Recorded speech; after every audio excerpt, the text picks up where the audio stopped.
آپ کی فاسق اور کافر قوم نے آپ کی یہ حالت کی ہے، مجھے یقین ہے کہ اللہ تعالیٰ ان سے ضرور انتقام لے گا۔ آپ نے سوال کیا، رسول اکرم صلی اللہ علیہ وآلہ وسلم کا کیا حال ہے؟ ام جمیل نے کہا، آپ کی والدہ سن رہی ہیں۔ آپ نے کہا کہ ان کی فکر نہ کرو۔ چنانچہ ام جمیل نے بتایا کہ آپ صلی اللہ علیہ وآلہ وسلم خیر و عافیت سے ہیں۔ صدیق اکبر رضی اللہ تعالیٰ عنہ نے پوچھا کہ رسول اللہ صلی اللہ علیہ وآلہ وسلم اس وقت کہاں ہیں؟ جواب ملا کہ آپ صلی اللہ علیہ وآلہ وسلم اس وقت ابن ارقم کے گھر تشریف فرما ہیں۔ آپ نے کہا، اللہ کی قسم، میں جب تک رسول اکرم صلی اللہ علیہ وآلہ وسلم کی خدمت میں حاضر نہ ہو جاؤں اس وقت تک کچھ کھاؤں گا نہ پیوں گا۔ چنانچہ جب رات گہری اور پرسکون ہو گئی تو دونوں خواتین آپ کو سہارا دے کر رسول اکرم صلی اللہ علیہ وآلہ وسلم کے ہاں لے گئے۔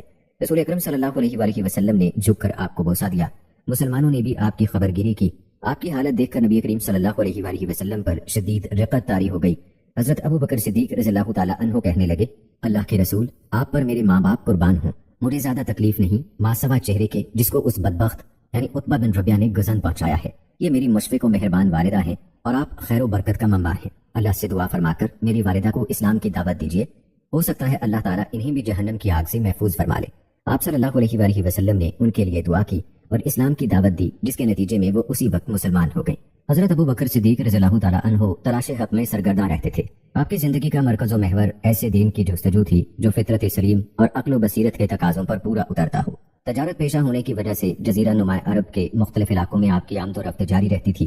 جاہلیت میں مختلف ادیان و مذاہب خصوصاً عیسائیت کے ساتھ آپ کا گہرا تعلق رہا۔ توحید کے علمبردار اور سچے دین کے متلاشی گروہ کے ساتھ آپ کو انتہائی وابستگی تھی۔ حضرت ابو بکر رضی اللہ تعالیٰ عنہ فرماتے ہیں کہ ایک دن میں اور زید بن عمر بن نفیل کعبہ کے صحن میں بیٹھے ہوئے تھے کہ وہاں سے امیہ بن ابی سلت کا گزر ہوا۔ اس نے زید بن عمر سے پوچھا، اے بھلائی کے طالب، صبح کیسے کی؟ انہوں نے جواب دیا کہ خیر و سلامتی سے۔ امیہ کہنے لگا، کیا خیر و بھلائی کو پا لیا؟ جواب دیا کہ نہیں۔ پھر امیہ بن سلت نے یہ شعر پڑھا، اللہ تعالیٰ نے جس دین کے حقیقی ہونے کا فیصلہ فرمایا ہے اس کے سوا سب ادیان روز قیامت بے فائدہ اور بیکار ہوں گے۔ پھر وہ کہنے لگا کہ وہ نبی جس کا انتظار ہے ہم میں سے ہوگا یا تم میں سے؟ حضرت ابو بکر صدیق رضی اللہ تعالیٰ عنہ کہتے ہیں، اس سے پہلے مجھے کسی نبی کے انتظار یا بعثت کا علم نہیں تھا۔ میں ورقہ بن نوفل کے پاس گیا، وہ اکثر آسمان کی طرف دیکھتے اور غور و فکر میں مشغول رہتے تھے۔ میں نے انہیں اپنی بات سنائی تو کہنے لگے، اے بھتیجے، ہم اہل کتاب اور اہل علم لوگ ہیں، میں اتنا بتا سکتا ہوں کہ جس نبی کا انتظار ہے وہ عربوں میں بہترین نسب والا ہوگا۔ میں انساب کا علم رکھتا ہوں اور تمہاری قوم بہترین نسب کی حامل ہے۔ میں نے پوچھا کہ وہ نبی کیا کہے گا؟ بتانے لگے کہ وہ وحی کے مطابق ہی کہے گا۔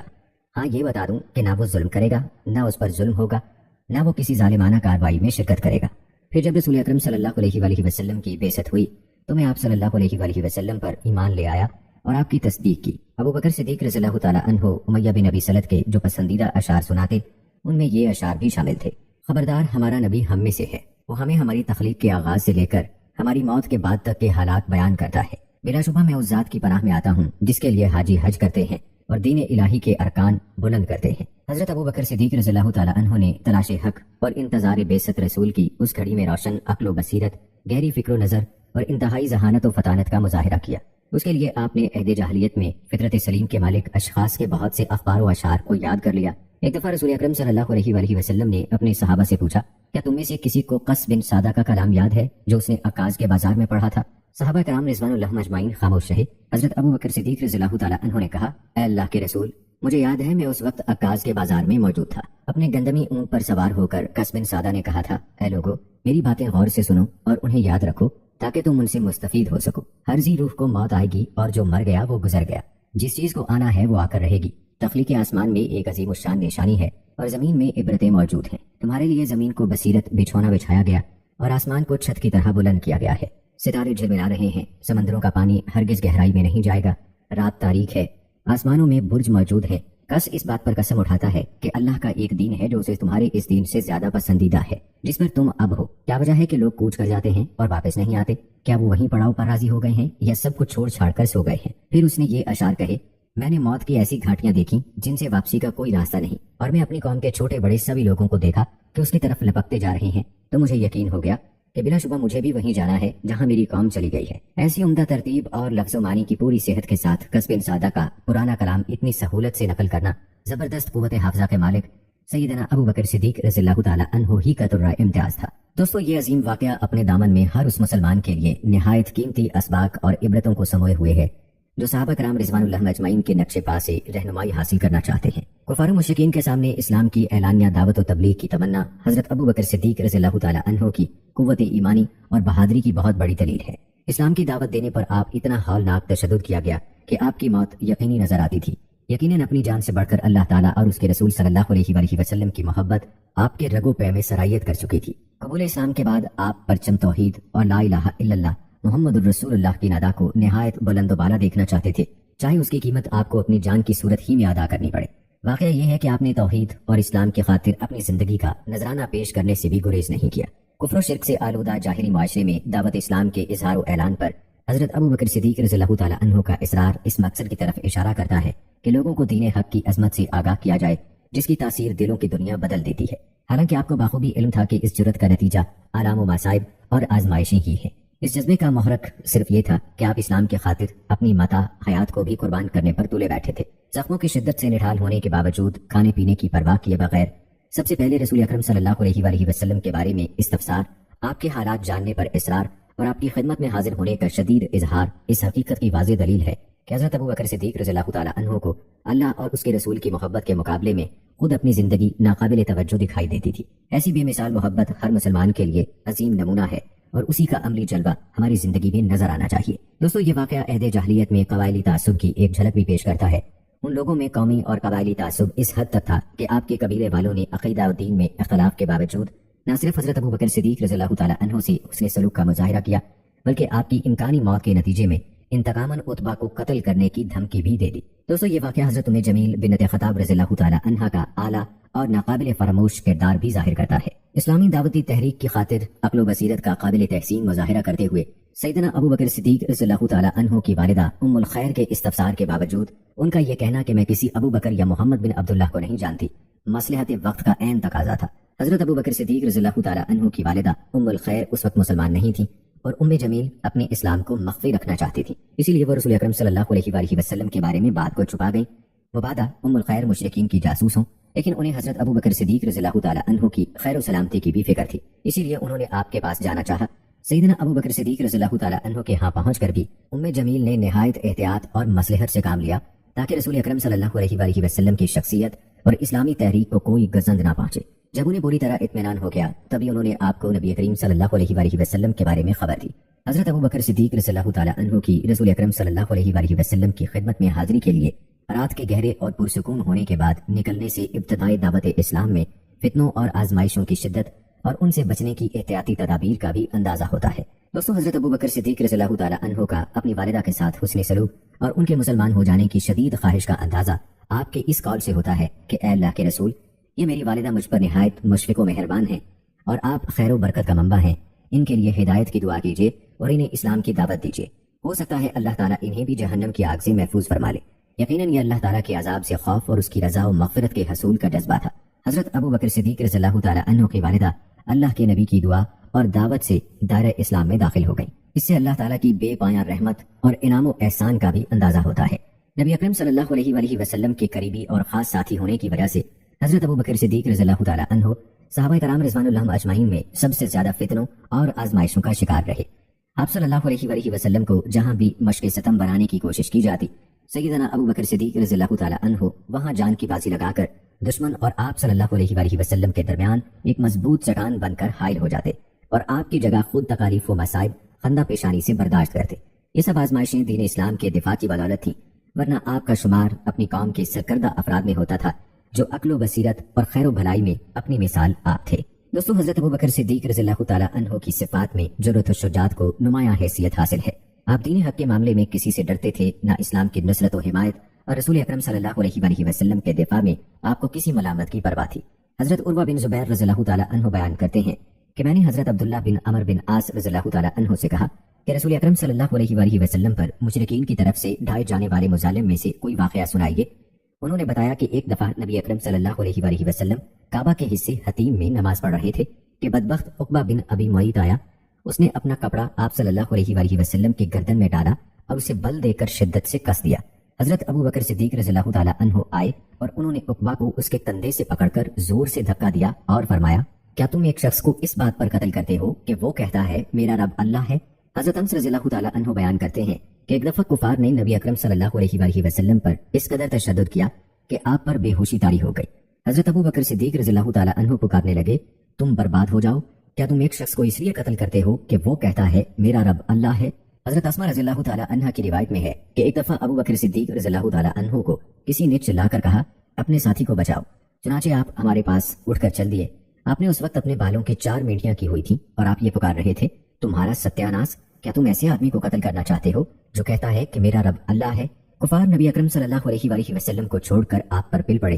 حضرت ابو بکر صدیق رضی اللہ تعالیٰ عنہ جب ہمارے پاس گھر واپس آئے تو ان کی حالت یہ تھی کہ جہاں سے بھی آپ کی کسی مینڈی کو چھوا جاتا وہاں سے بال جھڑ کر ہاتھ میں آ جاتے تھے۔ دوستو، ایک دفعہ حضرت علی رضی اللہ تعالیٰ عنہ نے ایک خطبہ دیتے ہوئے لوگوں سے پوچھا، سب سے زیادہ بہادر کون ہے؟ لوگوں نے جواب دیا، امیر المومنین، آپ ہی سب سے زیادہ بہادر ہیں۔ حضرت علی رضی اللہ تعالیٰ عنہ نے فرمایا، مجھے تو جب کسی نے دعوت مبارزت دی تبھی میں نے اس سے مقابلہ کیا، لیکن حضرت ابو بکر صدیق رضی اللہ تعالیٰ عنہ بہادری میں بھی سب سے آگے تھے۔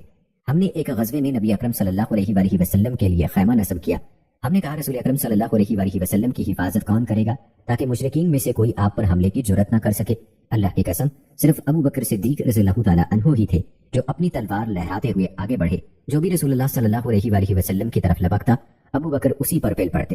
یقیناً آپ سب سے زیادہ شجاع تھے۔ پھر فرمانے لگے کہ میں نے ایک دفعہ نبی اکرم صلی اللہ علیہ وآلہ وسلم کو اس حالت میں دیکھا کہ کفار قریش نے آپ کو گھیر رکھا تھا، کوئی آپ کو زد و کوب کر رہا تھا تو کوئی آپ کو جھنجھوڑ رہا تھا، اور وہ لوگ چلا چلا کر کہہ رہے تھے، کیا تو نے تمام معبودوں کی جگہ ایک ہی الہ کو لا کھڑا کیا ہے؟ اللہ کی قسم، ابو بکر کے علاوہ کوئی آگے نہ بڑھا، آپ نے سب کو اکھاڑ پچھاڑ کر رکھ دیا۔ آپ نے کسی کو پرے مارا، کسی کو دھکیلا اور کسی کا گریبان پکڑ کر ہٹایا۔ اس حالت میں آپ کہتے رہے، تم ہلاک ہو جاؤ، کیا تم ایسے آدمی کو مارنا چاہتے ہو جو کہتا ہے کہ میرا رب اللہ ہے؟ پھر حضرت علی رضی اللہ تعالیٰ عنہ نے اپنے اوپر سے چادر ہٹا دی اور زاروں پہ تار رونے لگے، حتیٰ کہ آپ کی داڑھی مبارک آنسوؤں سے تر ہو گئی۔ پھر فرمایا، اللہ کی قسم، مجھے بتاؤ کیا آل فرعون میں سے ایمان لانے والا آدمی بہتر تھا یا ابو بکر صدیق رضی اللہ تعالیٰ عنہ بہتر ہے؟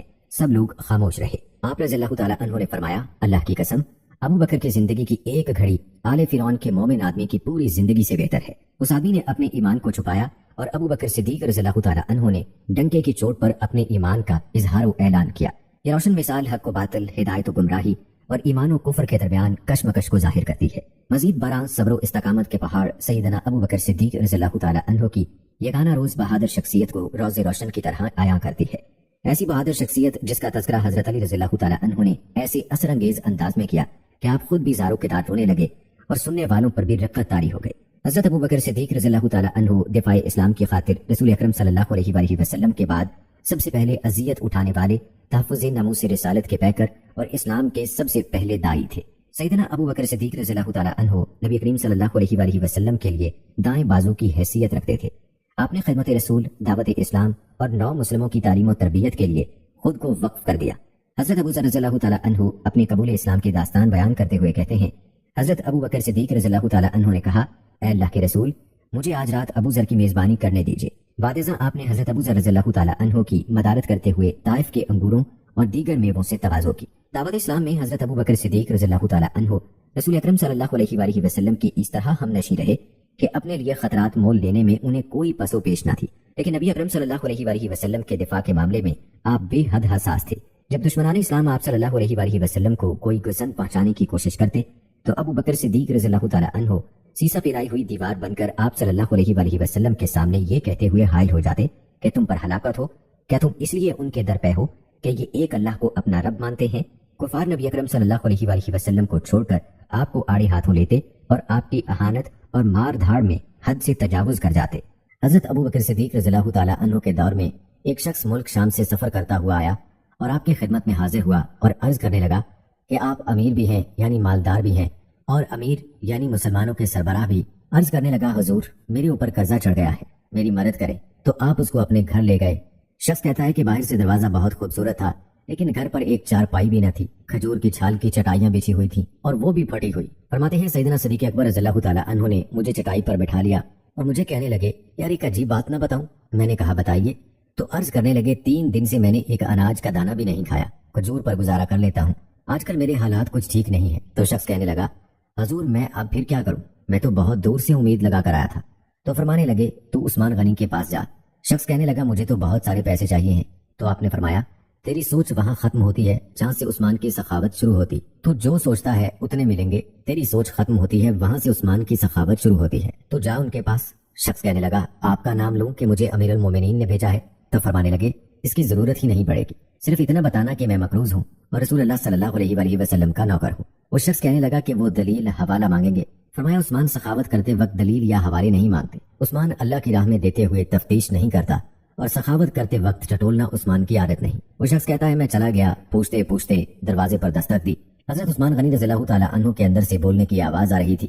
اپنے بچوں کو ڈانٹ رہے تھے کہ یار تم لوگ دودھ کے اندر شہد ملا کر پیتے ہو، خرچہ تھوڑا کم کرو، اتنا خرچہ بڑھا دیا ہے.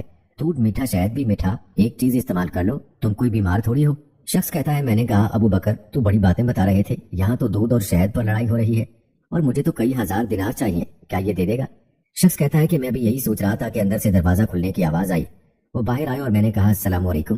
انہوں نے سلام کا جواب دیا اور وہ سمجھ گئے کہ میں مسلمان ہوں اور مخاطب ہو کر کہنے لگے معاف کرنا، بچوں کو ذرا ایک بات سمجھنی تھی، آنے میں دیر ہو گئی. ان کا پہلا جملہ ان کے بڑے پن کا مظاہرہ کر رہا تھا. پھر دروازہ کھولا اور مجھے انہوں نے گھر بٹھایا اور میرے لیے جو پہلی چیز پیش کی گئی وہ دودھ میں شہد ڈال کر دیا گیا اور پھر کھجور کا حلوہ پیش کیا.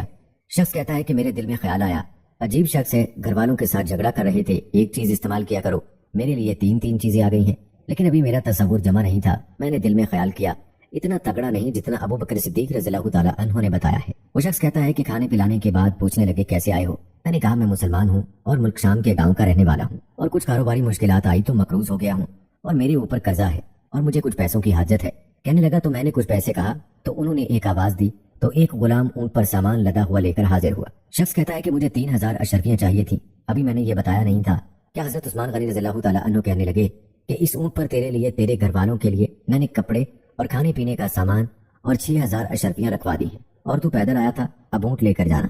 شخص کہنے لگا میں نے فوراً سے کہا حضور یہ اونٹ انہیں واپس کرنے کون آئے گا؟ حضرت عثمان رضی اللہ تعالیٰ عنہ فرمانے لگے واپس کرنے کے لیے دیا ہی نہیں، یہ تحفہ ہے، تو لے جا. شخص کہتا ہے کہ میں کہاں سے چلا تھا ڈھونڈتا ہوا اور پھر مدینے میں آیا اور جب مدینے میں آیا تو اللہ نے مجھے جھولی بھر کے عطا فرمایا.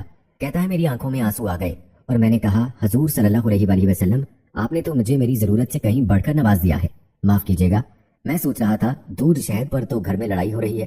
تو حضرت عثمان رضی اللہ تعالیٰ عنہ نے کہا کہ اللہ نے جو پیسے عثمان کو دیے ہیں اور اس لیے نہیں دیے کہ عثمان کی اولادیں عیش مستی کرتی پھریں، میرے مالک نے مجھے نوازا ہے تاکہ میں محمد عربی صلی اللہ علیہ وآلہ وسلم کے نوکروں کی نوکری کروں.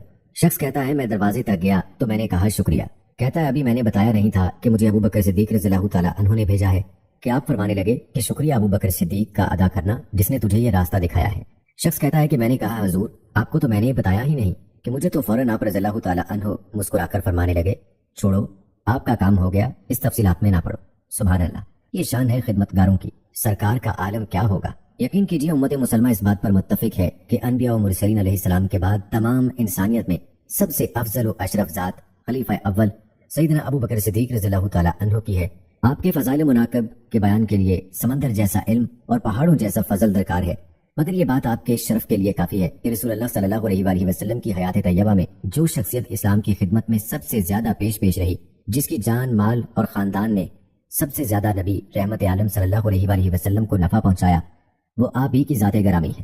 آپ کی ذات شرافت و نجات اور اسلام میں آپ کے مرتبہ و کمال سے ہر معمولی علم رکھنے والا مسلمان بھی بخوبی واقف ہے. اسلام سے پہلے بھی بت پرستی اور شراب نوشی سے اجتناب، سب سے پہلے قبول اسلام کا شرف واقعہ ہجرت میں آپ صلی اللہ علیہ وآلہ وسلم کی ہمراہی ہر رائے میں حضور صلی اللہ علیہ وآلہ وسلم کے ساتھ فطری اتفاق و اتحاد، مصلی رسول پر آپ صلی اللہ علیہ وآلہ وسلم کی حیات طیبہ میں 17 نمازوں کی امامت، خلافت بلا فصل کا مرتبہ، مرتدین منکرین زکوٰۃ کے ساتھ قتال اور قرآن پاک کو جمع کرنے کا ایسے اعزازات ہیں جن کو مسلمانوں کا بچہ بچہ جانتا ہے. حضرت انس بن مالک رضی اللہ تعالیٰ عنہ سے روایت ہے کہ نبی کریم صلی اللہ علیہ وآلہ وسلم مہاجرین و انصار صحابہ کرام رضوان اللہ اجمعین کی مجلس میں تشریف لایا کرتے تھے. بیٹھے ہوتے اور ان میں حضرت ابو بکر صدیق رضی اللہ تعالیٰ عنہ اور حضرت عمر رضی اللہ تعالیٰ عنہ بھی موجود ہوتے. ان صحابہ کرام رضی اللہ تعالیٰ عنہ میں سے کوئی بھی آپ صلی اللہ علیہ وآلہ وسلم کی طرف نظریں اٹھا کر نہیں دیکھتا تھا سوائے حضرت ابو بکر رضی اللہ تعالیٰ عنہ اور حضرت عمر رضی اللہ تعالیٰ عنہ کے. بس یہ دونوں حضور صلی اللہ علیہ وآلہ وسلم کی طرف دیکھا کرتے تھے اور حضور نبی اکرم صلی اللہ علیہ وآلہ وسلم ان دونوں کی طرف دیکھا کرتے. وہ دونوں آپ صلی اللہ علیہ وآلہ وسلم کی طرف دیکھ کر مسکراتے تھے اور آپ صلی اللہ علیہ وآلہ وسلم ان دونوں کی طرف دیکھ کر تبسم فرمایا کرتے تھے. دوستو، دعوت اسلام کے پھیلتے ہی رسول اکرم صلی اللہ علیہ وآلہ وسلم اور صحابہ کرام کو کفار قریش کی طرف سے انتہائی تکلیفوں اور آزمائشوں کا سامنا کرنا پڑا. خاص طور پر ضعیف مسلمانوں کو ان کے عقیدہ و دین سے برگشتہ کرنے، انہیں دوسروں کے لیے نمونہ عبرت بنانے اور اپنے غیظ و غضب کی آگ ٹھنڈی کرنے کے لیے کفار نے ہر طرح کے ہتھ کنڈے استعمال کیے۔ حضرت بلال رضی اللہ تعالیٰ عنہ بھی ان افراد میں سے ایک تھے جنہیں اسلام کی خاطر اذیت ناک مراحل سے گزرنا پڑا۔ ان کے دفاع کے لیے ان کا کوئی قبیلہ یا سہارا نہ تھا۔ ایسے انسان کی جاہلی معاشرے میں کوئی قدر و قیمت نہ تھی۔ روزگاری زندگی میں ان کا صرف یہی کردار تھا کہ آقا کی خدمت و اطاعت شعاری میں دن رات وقف رہیں اور جانوروں کی طرح بکاؤ مال کی حیثیت سے زندگی گزارے۔ ایسے لوگوں کو آزادی فکر دینا عہد جاہلیت میں انتہائی گھناؤنا جرم تصور کیا جاتا تھا، لیکن ایک ایسی دعوتی تحریک جس نے غلامی کے شکار دل و دماغ پر صبح آزادی کی دستک دی اور جس کی بدولت معاشرے کے مظلوم طبقے نے اپنے آقاؤں اور آباؤ اجداد کے خود ساختہ رسوم و رواج اپنے پاؤں تلے راؤند ڈالے، یہی دعوت حضرت بلال رضی اللہ تعالیٰ عنہ جیسے بے قیمت غلام کے دل میں جاگوزی ہوئی اور انہیں بحر ظلمات سے نکال کر ایک روشن ستارہ بن گئے۔ نبی اکرم صلی اللہ علیہ وآلہ وسلم کے جانثار حضرت بلال رضی اللہ تعالیٰ عنہ کے دل میں جب ایمان کے شگوفے پھوٹے تو اس کا علم ان کے آقا امیہ بن خلف کو بھی ہو گیا۔ اس نے حضرت بلال رضی اللہ تعالیٰ عنہ کو کبھی دھمکا کر اور کبھی حرص و طمع کا سبز باغ دکھا کر اسلام سے برگشتہ کرنے کی کوشش کی، لیکن حضرت بلال رضی اللہ تعالیٰ عنہ کے عزم و استقلال میں مزید اضافہ ہوتا چلا گیا۔ بدبخت امیہ نے غیظ و غضب سے دوچار ہو کر آپ کو دردناک سزائیں دینے کی ٹھان لی۔ چنانچہ ایک دن اور ایک رات بھوکا پیاسا رکھنے کے بعد وہ دوپہر کے وقت سخت گرمی کے عالم میں آپ کو صحرا میں لے گیا۔ تپتی ہوئی سخت گرم ریت پر آپ کو پشت کے بل لٹا کر اس نے آپ کے سینے پر ایک بھاری پتھر رکھوا دیا، پھر کہنے لگا تمہیں ہمیشہ اسی حالت میں رکھا جائے گا حتیٰ کہ تم مر جاؤ یا محمد کا انکار کر کے دوبارہ لات اور عزا کی پرستش کر دو۔ لیکن صبر و عزیمت کے پہاڑ حضرت بلال رضی اللہ تعالیٰ عنہ کی زبان سے صرف ایک ہی صدا سنائی دیتی تھی، احد احد، یعنی اللہ ایک ہے، اللہ ایک ہے۔ عرصے تک امیہ حضرت بلال رضی اللہ تعالیٰ عنہ کو اسی ظالمانہ طریقے سے سزائیں دیتا رہا۔ حضرت ابو بکر صدیق رضی اللہ تعالیٰ عنہ ایک دن امیہ کے پاس اس وقت پہنچے جب وہ حضرت بلال رضی اللہ تعالیٰ عنہ کو اذیت دے رہا تھا۔ آپ نے امیہ سے کہا اس بیچارے غریب کو اذیت دیتے ہوئے تمہیں اللہ کا خوف نہیں آتا؟ آخر کب تک اسی عذاب میں مبتلا رکھو گے؟ امیہ نے جواب دیا کہ تم ہی لوگوں نے اسے خراب کیا ہے، اگر تمہیں اس کا اتنا ہی احساس ہے تو اسے اس مصیبت سے آزاد کرا لو۔ حضرت ابو بکر صدیق رضی اللہ تعالیٰ عنہ نے فرمایا ٹھیک ہے، میرے پاس تیرے دین پر قائم ایک سیاہ غلام ہے جو اس سے زیادہ طاقتور اور قوی ہے، اس کے بدلے اسے لے لو۔ جب یہ سودا طے پا گیا تو آپ نے حضرت بلال رضی اللہ تعالیٰ عنہ کو امیہ کی غلامی سے چھڑا کر آزاد کر دیا۔ ایک روایت کے مطابق حضرت ابو بکر صدیق رضی اللہ تعالیٰ عنہ نے 7 یا 40 اوقیہ سونا دے کر حضرت بلال رضی اللہ تعالیٰ عنہ کو آزاد کرایا۔ حضرت بلال رضی اللہ تعالیٰ عنہ صبر و استقامت کے پہاڑ، مخلص دل کے مالک اور اسلام کے سچے پیکر تھے۔ آپ دردناک سزاؤں کے مقابلے میں سراپا استقامت رہے۔ آپ کا صبر و ثبات ہی کفار کے لیے غیظ و غضب کا باعث تھا۔ کفار کے ستم کا شکار ہو کر بھی آپ کی زبان پر کلمہ توحید جاری رہا۔ دین حق پر استقامت کی قیمت آپ کو اپنی جان کا نذرانہ پیش کر کے بھی چکانی پڑتی تو بھی آپ کو اس کی پرواہ نہیں تھی۔ امتحان و آزمائش کے بعد اللہ تعالیٰ آسائش و آرام کی نعمت سے بہرہ مند فرماتے ہیں۔ حضرت بلال رضی اللہ تعالیٰ عنہ نے اس اذیت ناک ماحول اور غلامی کی زنجیروں سے آزادی پا کر باقی ماندہ زندگی رسول اکرم صلی اللہ علیہ وآلہ وسلم کی خدمت کے لیے وقف کر دی۔ نبی اکرم صلی اللہ علیہ وآلہ وسلم نے جب اس دنیا کو خیر باد کہا تو آپ صلی اللہ علیہ وآلہ وسلم حضرت بلال رضی اللہ تعالیٰ عنہ سے راضی تھے۔ دوستو، اذیت سے 2-4 مسلمان قیدیوں کی رہائی حضرت ابو بکر صدیق رضی اللہ تعالیٰ عنہ کا مقصد حیات اور اسلام کا عظیم منہج قرار پائی۔ آپ نے اسلام کو مال اور افراد کے ذریعے سے تقویت بہم پہنچائی۔ جن مسلمان قیدیوں کو آپ نے سیدنا بلال رضی اللہ تعالیٰ عنہ کے علاوہ اپنے مال سے رہائی دلوائی ان میں عامر بن فہیرہ رضی اللہ تعالیٰ عنہ کا نام بھی شامل ہے۔ انہوں نے غزوہ بدر اور احد میں شرکت کی اور مارکہ بئر معونہ میں شہادت پائی۔ اسی طرح ابیس رضی اللہ تعالیٰ عنہ ہیں۔ یہ قریظ بن ربیعہ بن حبیب ابن عبد الشمس کی بیوی تھیں۔ زبیر بن بکار کہتے ہیں کہ ان کا تعلق بنو تیم بن مرہ سے تھا۔ یہ سابقون والاولون میں سے تھیں۔ بلازری نے لکھا ہے کہ یہ بنو زہرہ کی لونڈی تھی اور اسود بن عبد یاغوس انہیں تکلیفیں پہنچاتا تھا۔ ہانی نے کہا کہ جن 7 افراد کو ابو بکر صدیق رضی اللہ تعالیٰ عنہ نے آزادی دلائی ان میں ابیس رضی اللہ تعالیٰ عنہ بھی ہیں۔ اس کے علاوہ حضرت زنیرہ رضی اللہ تعالیٰ عنہ، اتفاق سے آزادی کے وقت ان کی بصارت متاثر ہوئی تو قریش نے کہا کہ لات اور عزا نے اس کی بصارت چھین لی ہے۔ حضرت زنیرہ رضی اللہ تعالیٰ عنہ نے کہا رب کعبہ کی قسم، یہ لوگ جھوٹے ہیں، لات اور عزا کسی نفع نقصان کے مالک نہیں، اللہ تعالیٰ نے ان کی کھوئی ہوئی بصارت لوٹا دی۔ اس کے علاوہ ایک اور صحابیہ تھی نہدیہ اور اس کی بیٹی، یہ دونوں بنو عبدالدار قبیلے کی ایک عورت کی لونڈیاں تھیں۔ ان کی مالکہ نے انہیں آٹا پیسنے کا کام سونپا۔ اس دوران وہ کہہ رہی تھی اللہ کی قسم میں تمہیں کبھی آزاد نہیں کروں گی۔ حضرت ابو بکر صدیق رضی اللہ تعالیٰ عنہ نے وہاں سے گزرتے ہوئے اس کی یہ گفتگو سن لی۔ آپ نے فرمایا اے عورت، اپنی قسم کو چھوڑ اور انہیں آزاد کر دے۔ وہ کہنے لگی تمہیں نے انہیں خراب کیا ہے، اب انہیں آزاد کیوں نہیں کرا لیتے؟ حضرت ابو بکر صدیق رضی اللہ تعالیٰ عنہ نے اس کی منہ مانگی قیمت ادا کر کے انہیں آزاد کرا لیا۔ آپ نے ان دونوں سے کہا کہ اس کا آٹا اسے واپس کر دو۔ انہوں نے کہا اے ابو بکر، کیوں نہ ہم اس کا کام پایا تکمیل تک پہنچا دیں؟ آپ نے فرمایا اگر تم ایسا کرنا چاہتی ہو تو تمہاری مرضی ہے۔ اس واقعے سے تمام انسانوں کے درمیان مساوات کا عمدہ درس ملتا ہے۔ طبقاتی فرق کے باوجود ان دونوں عورتوں نے حضرت ابوبکر صدیق رضی اللہ تعالی عنہ کو مساویانہ طرز پر ان کا نام لے کر مخاطب کیا، انہیں سردار یا آقا کے نام سے نہیں پکارا، اور آپ کو بھی اس پر کوئی اعتراض نہ ہوا، حالانکہ آپ شرف و عظمت کے مالک اور انہیں نعمت آزادی سے ہمکنار کرنے والے تھے۔ اس واقعے سے اس امر کا بھی اندازہ ہوتا ہے کہ اسلام کی بدولت وہ لونڈیاں کس قدر عظیم اخلاق کی مالک تھیں۔ اگر وہ چاہتی تو آزادی کے بعد اپنی مالکہ کا کام ادھورا چھوڑ دیتی اور آٹے کو اسی حالت میں رہنے دیتی جو ہوا کی نظر ہو کر ضائع ہو جاتا یا پرندوں اور حیوانوں کی غذا بن جاتا، لیکن یہ ان کا حسن اخلاق تھا کہ انہوں نے آزادی پانے کے بعد بھی اپنی سابقہ مالکہ کا کام پورا کر دیا۔ اسی طرح دوستو، بنو مومل قبیلے کی ایک مسلمان لونڈی کا واقعہ بھی شامل ہے۔ حضرت ابوبکر صدیق رضی اللہ تعالی عنہ ایک دفعہ بنو مومل قبیلے کی ایک مسلمان لونڈی کے پاس سے گزرے جس کو عمر بن خطاب رضی اللہ تعالی عنہ، جو کہ ابھی مسلمان نہیں ہوئے تھے، اذیت دے رہے تھے تاکہ وہ اسلام سے برگشتہ ہو جائے۔ جب عمر بن خطاب اس کو مار مار کر تھک گئے تو کہنے لگے، میں نے تمہیں تھکن اور رکتاہٹ کی وجہ سے مارنا چھوڑا ہے۔ وہ لونڈی کہنے لگی، اللہ تعالیٰ ہی نے تمہیں اس حالت میں مبتلا کیا ہے۔ حضرت ابوبکر صدیق رضی اللہ تعالی عنہ نے اسے خرید کر آزاد کر دیا۔ دوستو، یہ تھی سیدنا ابوبکر صدیق رضی اللہ تعالی عنہ کی عظیم کردار کی ایک جھلک۔ آپ نے غلاموں کی اسیری کی بندشیں کھول دیں اور انہیں صعوبتوں سے آزاد کرایا۔ اسی لیے آپ اپنی قوم میں صلہ رحمی، تنگ دستوں، بے کسوں کی داد رسی، مہمان نوازی اور مصیبت زدہ لوگوں کے معاون و مددگار کی حیثیت سے مشہور و معروف تھے۔ آپ ایسی شخصیت کے مالک تھے جس نے عہد جاہلیت میں بھی کبھی اپنے دامن کو گناہوں سے آلودہ نہ کیا۔ آپ ایسی غمگسار اور خدا ترس طبیعت کے مالک تھے جن کا دل غلاموں اور بدحال لوگوں کی طرف سے پسیجدہ تھا۔ اسلامی شرعی حکم اور ترغیب نے غلاموں کی رہائی کی ترغیب دلائی اور اس پر عظیم اجر و ثواب کا وعدہ کیا۔ اس شرعی حکم اور ترغیب کے نزول سے پہلے ہی آپ نے اپنے مال کا بڑا حصہ اسیروں کی رہائی کے لیے وقف کر رکھا تھا۔